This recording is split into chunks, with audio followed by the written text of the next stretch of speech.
Hi, everybody, and welcome to Video Content Chat. I'm Maureen Jan, the founder of Super Deluxe Marketing, a marketing agency that helps small, medium, and startups connect with their most profitable customers.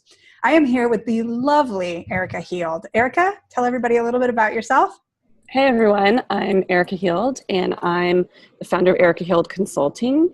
We're a group of content marketing and social media strategists that also do execution for startups and specialty food businesses that are looking to connect with their customers through content. Fantastic. Well, and we've been doing this for a couple of weeks. We've been doing the video content chats so that we can share some perspectives on things that are coming up or are happening in the news or happening around our world. So today we feel like the most relevant thing to talk about is email marketing, because who hasn't been flooded with the GDPR notices across the world, across the universe? And I had no idea that so many people had my info. How about you?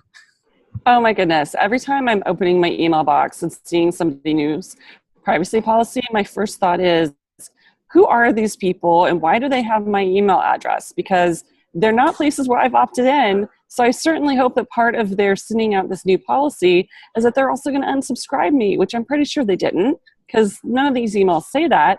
So I'm like, okay, guys, did you read the GDPR regulations? Do you understand that it's an opt-in? Because they can't possibly, some of these people, since I don't know how they even got my email address, I clearly haven't opted into their list, and they don't necessarily know where I live. I could be anywhere. I could be in the EU. They don't know. So they should really be unsubscribing me, but they probably won't. So, Well, I understand that GDPR is flexible. It's up for interpretation, much like the Constitution. Is that correct? Yeah, a lot of folks are like, well, we're here in the United States, and so who cares about their laws? And, I've heard other folks, especially in my food blogging community, it's been really contentious because I went ahead and following how I interpreted the rules. If you come to my sites, actually any of my sites, but you get a pop-up that says, hey, please accept cookies because we use them. And the only cookie that we use is for Google Analytics. So that means people have to hit yes in order for me to get good Google Analytics data.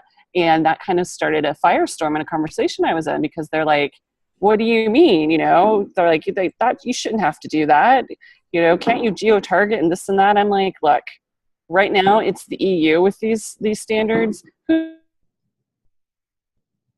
geo-target so that I only hit specific people with an opt-out, and then hire a programmer who only disables Google Analytics for people from the EU. I mean, come on. I'm not wasting my time with that. I'm fine with the fact that maybe I will not have great Google Analytics data. At a certain point, you got to just be like, right? I don't know. It sort of leads us into the next question, is like, how important is email marketing, and how important are those emails to your program anyway, right? And there's definitely several camps on email marketing as a whole, because let's be honest, it's a challenging space. Like, there's all these stats that say, "Ooh, email marketing is still super critical to your business strategy." But I don't know. What's your experience with email marketing? Well, I like to do something really horrifying for people, and that is I like to show them my phone. And the thing that freaks people out is the number of unread Gmails. Now, here's the thing. That's a lot of unread emails, because sometimes I saw the little notification flash up on my computer and I know what the response was. Other times it's, that you could see from the headline what you needed. But frequently it's because I get so many emails that are irrelevant, that I did not want, that are not interesting to me, that spell my name wrong, just so many reasons that I just am never going to open them. And people are like, well, why don't you delete them? I'm like, why? I'm not being charged by Google for how many stupid emails I have that I will never read. Is that true? I think that's not true. I think that they charge you for storage. Not yet. Not until you hit the threshold, and I haven't yet. I haven't hit that yet. And when that happens, I will just start a new email account. I like that you're very black and white about this subject. Oh yeah. You're very strong. You have strong opinions about it. And so from that standpoint, there's just a lot of bad email going out. And, do I respond to really good email marketing? I sure do. But so much of the email marketing I get, I didn't ask for, and it's completely irrelevant to me, and I'm never going to read it. I'm not even going to bother to unsubscribe. I just don't care. Okay, that's fair. So for me, I agree with you. Like the markets that I am typically tackling, email marketing has that. There's so much bad email marketing that there's such a fantastic opportunity to do it well, right? Like if you were to do a competitive analysis of just emails alone, there's these huge gaps where people are missing the mark, and you could take that moment and grab it and steal it and turn it into something magical because you actually care, you understand what, your audience needs and wants, see personas, and you have an opportunity. And so I'm actually formulating a little project right now about this particular instance. But before I start nerding out about that, tell me about email marketing that's worked well for you, though. For my personal business, I don't do email marketing. And that's partially because as a consultancy, it's still very small. It's, me plus freelancers, contractors. So I haven't really been aggressively going after new business. So certainly things will change in the future. But as far as the most successful email marketing that I've been involved with, it was for the HR-oriented startup that I worked for. And that's because we had a really robust library of content, and all of our email was very much on topics that we knew our audience was interested in. They opted in to that email list. And, when people signed up for something because they wanted to win a prize at a trade show, then they received a series of emails that were relevant to whatever the topic was, for that conference. So they received content-rich emails. So it was really about having that super valuable content in the email. And I think too much of the email we get is just trying to sell to us. And I don't think that's very effective. I agree with you. And I think that's why I was kind of crafting my little project. So I have a little time right now. So I've been figuring out ways to be actually genuinely helpful to people who are either starting a business, running a business, and also trying to do all the marketing. And then also for the type of company who's been wanting to do more marketing. They've been really relatively successful without that kind of marketing, without formal marketing, but they're starting to think about that.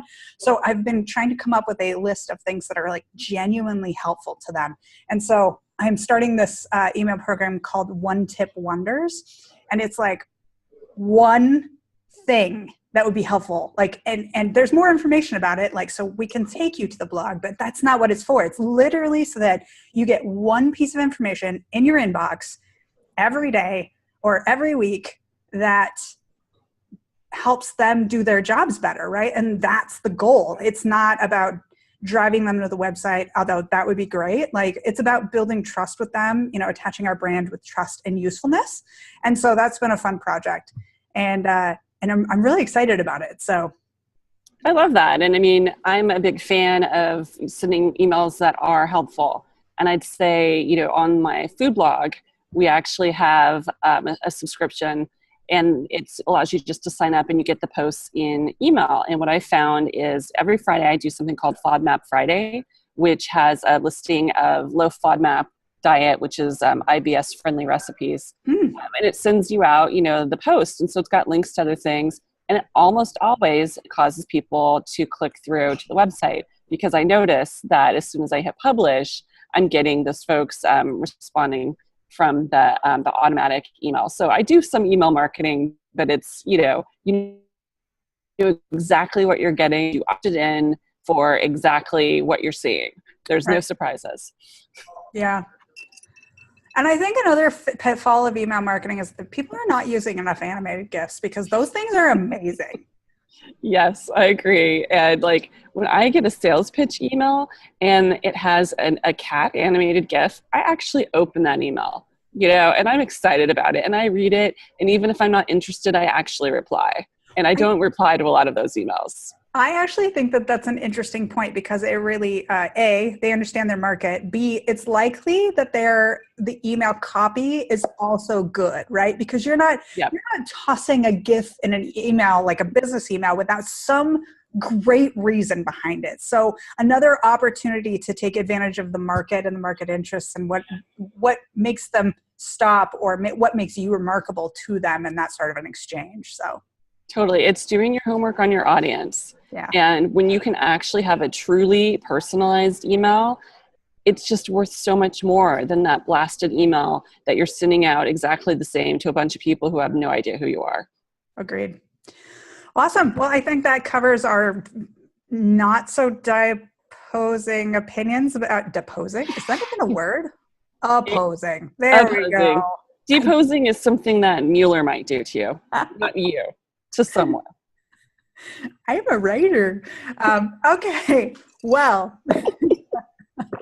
thank you very much for your time today. And I always enjoy doing these. And I think next week we were talking about social media. So that, or no, not next week, but the week after, we're talking about social media. So that'll be fun too. Social media guidelines. Everybody loves them, right?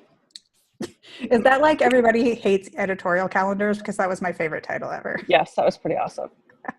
Awesome. Well, thanks so much, Erica. And we'll see everybody in a couple weeks. Bye, everyone. Bye.